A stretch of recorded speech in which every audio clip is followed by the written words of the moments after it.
para quem será que é isso aqui?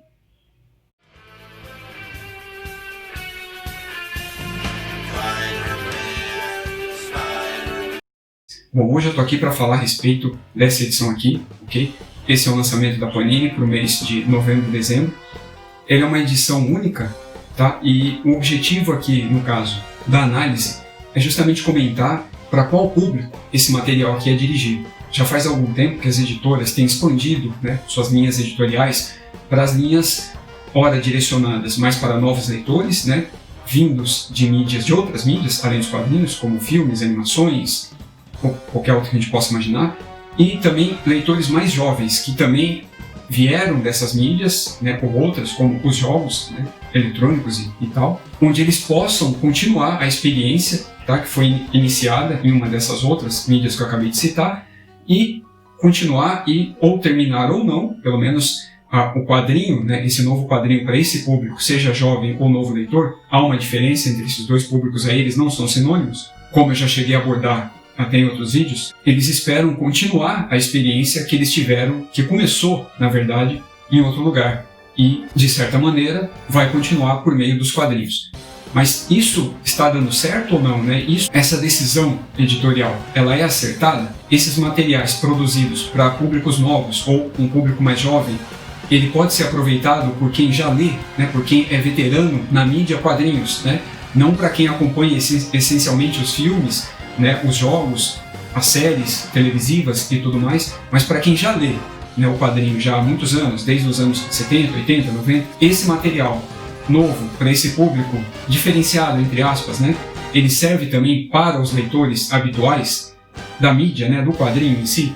Essa é a grande questão. A experiência que a Marvel e a DC vem obtendo com essas iniciativas, ela está sendo, de certa maneira, rentável, senão ela não estaria investindo nesse público. Entretanto, tem um caminho aí que ele pode ser perigoso ou não, né? É uma questão muito mais mercadológica e não tanto editorial, apesar de começar, né, editorial. Mas a origem de qualquer problema, ela sempre é mercadológica. O grande perigo está em você abandonar as linhas editoriais, né, do público leitor habitual dessa mídia, né, de uma determinada franquia, seja de qual editora for, para poder investir em um público novo. Isso vai desagradar, obviamente, dependendo do material, o público antigo, que ele não vai consumir, e o público novo, ele é muito volátil. Ele chega vindo de outras mídias, ele espera ler aquilo que ele assistiu ou jogou, de alguma forma, só que ele não está habituado a esse formato, né, histórias em quadrinhos. Ele quer algo mais espontâneo, né, mais dinâmico, algo que não demande um esforço da parte dele, né? Assim como as mídias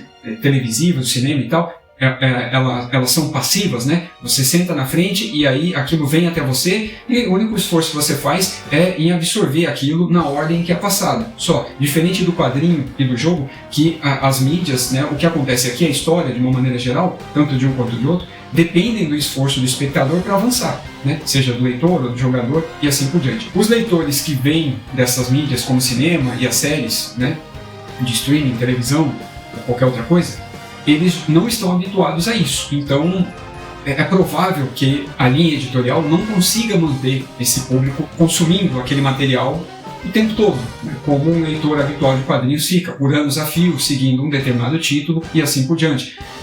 O público geral, ele não tem a pretensão de colecionar, pelo menos não no começo. Depois, pegando gosto, muitos acabam adentrando, né? Muitos chegaram até os quadrinhos por meio dos filmes, né? Seja da Marvel, da DC, não importa, ou por meio dos jogos eletrônicos, né? Principalmente a faixa, né, infanto-juvenil, né? Crianças, pré-adolescentes, adolescentes no começo e tal, eles, justamente por causa da escola, né, de uma demanda escolar, eles acabam tendo que praticar mais a leitura e aí optam, né, pelo quadrinhos enquanto formato para esse fim. Mas de qualquer forma, esse público ele não costuma ficar muito tempo. É muito mais difícil fidelizar. Os títulos lançados, né, seja para novos leitores mais jovens, cada vez mais correntes, cada vez mais comuns, têm feito, né, um relativo sucesso e a maioria deles agradam leitores veteranos também. Só que a gente percebe, né, tirando as linhas que são infanto-juvenis, mas muito mais focada num público infantil, como crianças mesmo,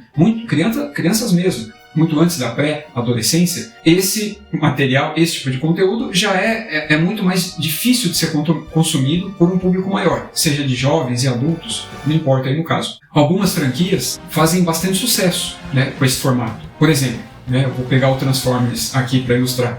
Ele tem a franquia da Hasbro, no caso tem lá os filmes do cinema, para o grande público, né, para todos os públicos, desde fãs, crianças e adultos. Já tem 6 filmes, né, a franquia, se eu não me engano. Você tem as animações que começaram lá nos anos 80 e ela possui várias temporadas, né, vários tipos de animações, uma para cada determinada público, menos uma direcionada especificamente para um público adulto. Mas você tem um formato que é para fã, um para crianças e um mais para o público em geral que veio do filme, né? Vieram direto do filme do Michael Bay. Mas é uma franquia de sucesso que ela explora todas as mídias, né? Então, como eu já citei, ela tem filme, animação, quadrinhos, linhas de brinquedo e jogos eletrônicos, né? Fora todo tipo de merchandising aí possíveis, né? Como roupas, acessórios vestíveis ou não. E é isso o que a grande maioria, né, grande parte das outras franquias, de outras empresas, vem tentando fazer e com um certo sucesso, não tem como negar. Mas em algumas vezes a gente chega em um determinado ponto em que aquele determinado material, aquele determinado produto, ele é bifurcado, né? Ele é exclusivamente para um determinado público e não para outro, que é o que acontece aqui. Essa é uma das primeiras vezes, né, que o material que chega aqui no Brasil, de uma linha que é do ano passado, foi lançada lá fora, essa linha Marvel Action, ela é bem diferente, né, daquela linha destinada, ou melhor, direcionada a novos leitores, né, como o Homem-Aranha do Miles Morales, escrito, né, e desenvolvido pelo Bendis, que foi relançado agora em formato encadernado, um material que é do começo da segunda década dos anos 2000, um material da Gwen-Aranha, que é de 2015, também foi relançado em formato encadernado, e edições que dão continuidade às histórias, né, que começaram lá naquela época.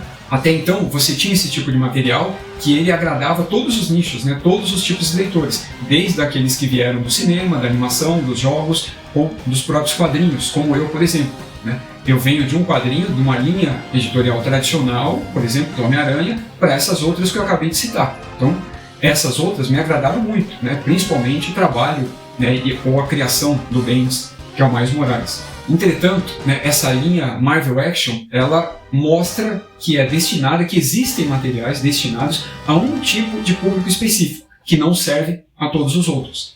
Esse é um exemplo deles, ok? Esse material aqui, ele é um divisor de águas, porque de tudo que foi publicado até agora, independente da editora, né, seja DC ou Marvel, esse daqui, além dos materiais exclusivamente, né, indicado para o público infantil, mas que até agora também foi ou está sendo consumido pelo público adulto, aqui a gente tem uma demarcação etária mais profunda, né, muito maior. Aqui a separação, né, de idade em relação à história, né, ao público destinado, ela aparece muito mais do que as outras que eu citei, os exemplos e tal. Esse, por exemplo, é um tipo de quadrinho que não é para o leitor veterano, né, do Homem-Aranha, ele não é para mim. Eu li e tal, de cabo a rabo. Eu não li quando foi lançado, né, o ano passado lá fora, não li digitalmente, não li scan, não li nada, só acompanhei a notícia, a repercussão e tal, e eu estava empolgado e acreditando realmente que o que eu ia ver aqui eram aqueles materiais, né, que todas as editoras, principalmente a Panini, está focando, né, nessa ideia de novos leitores, para tentar trazer leitores novos, e porque, na verdade, a proposta aqui é trazer uma cronologia zerada, onde você possa acompanhar do primeiro, do número 0, e daí em diante ir embora, e ao mesmo tempo fazer ponte, né, com outras mídias. Daqui você vai para o filme, você vai para uma série, você vai para uma animação, para o jogo, e assim por diante. Diferentemente do título Gameverse, que é não só para quem joga, mas para quem consome o título do Aranha também, aquela linha editorial não é destinada ao público especificamente infanto-juvenil, como acontece aqui. Ela abrange um público maior, né? Diferente daqui. Aqui, ela recebe, né, de braços abertos, vamos colocar assim, as pessoas que assistiram a animação do Homem-Aranha, tá? Que por sua vez ela é inspirada e derivada da nova versão do Homem-Aranha criada para o MCU, né, que é o Homem-Aranha do Tom Holland. Então para quem assistiu os 2 filmes e de lá foi para a animação. Não exclusivamente ele tem aqui para os jogos, tá? O leitor daqui, ele não precisa ser o jogador, né, do último jogo ou dos 2 últimos jogos que saíram do Homem-Aranha recentemente. Mas o leitor dessa HQ aqui, geralmente ele vai ter vindo do Homem-Aranha do MCU e quem assistia ao último desenho do Homem-Aranha, em formato de série, né, um desenho seriado, no caso, que esteve há um tempo atrás disponível na Netflix. Tá? Quem assistiu aquela série e acompanha os filmes e gosta, então vai se identificar com o que tem aqui, ok? Principalmente na parte da animação. Ela é praticamente um spin-off da animação. O que você vai ter aqui? Você vai ter o Peter Parker jovem, com 16 anos, e a Gwen e o Miles também com 16 anos. Então, os dois vão se conhecer aqui e começar a atuar junto.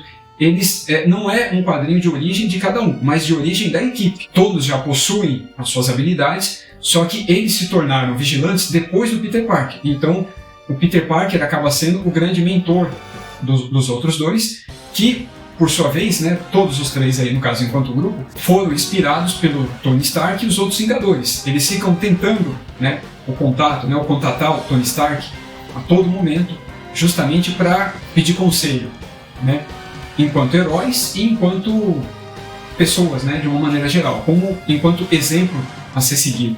Em resumo, tudo que eu estou querendo frisar aqui é isso, tá? Que a partir dessa linha Marvel Action, agora, né, tirando a linha mais voltada para o público infantil, como é que a DC está lançando, né, a linha DC Kids e tal, mas agora a gente tem um material que é voltado por um segmento, né, um público de nicho e que não é para qualquer leitor, não é um material para mim. Depois desse aqui, eu não vou passar a acompanhar esse, tá? Esse foi o primeiro e único material que eu vou ler dessa linha aí no caso. Seja o título, né, do Aranha, seja dos Vingadores, eu não vou acompanhar mais além dos primeiros números dessa linha editorial que foi inaugurada recentemente aqui no Brasil.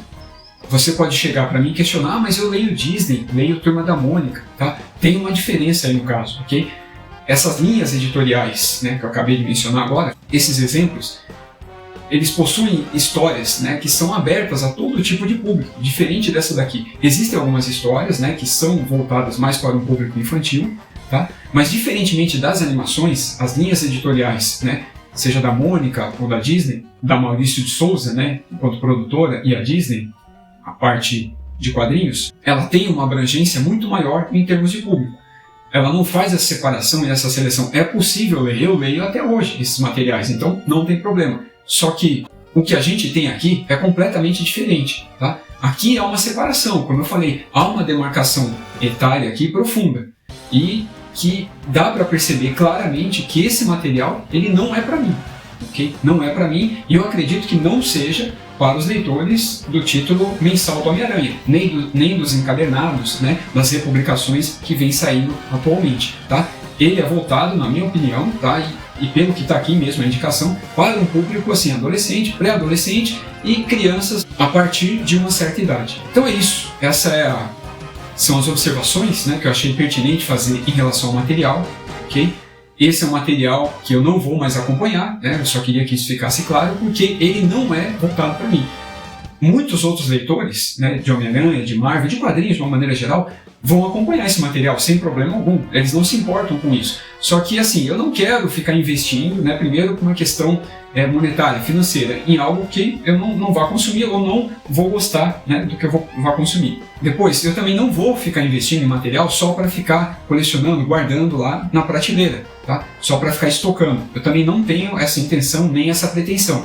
Então, esse é um tipo de publicação que eu não vou pular, é um investimento que a editora está fazendo. Isso, no caso, eu não estou nem falando da Panini, isso é uma escolha editorial da Marvel mesmo. A Marvel, enquanto empresa, que ainda produz quadrinhos, né? Porque eu acredito que futuramente isso não vai mais existir. Não por essas empresas, né? Tanto a Marvel quanto o DC Warner e assim por diante. Há uma separação aqui, tá? E ela agora está sendo bastante sentida, pelo menos por mim. Agora eu encontrei uma linha que não é voltada exclusivamente para crianças, mas que não é para ser lida por mim.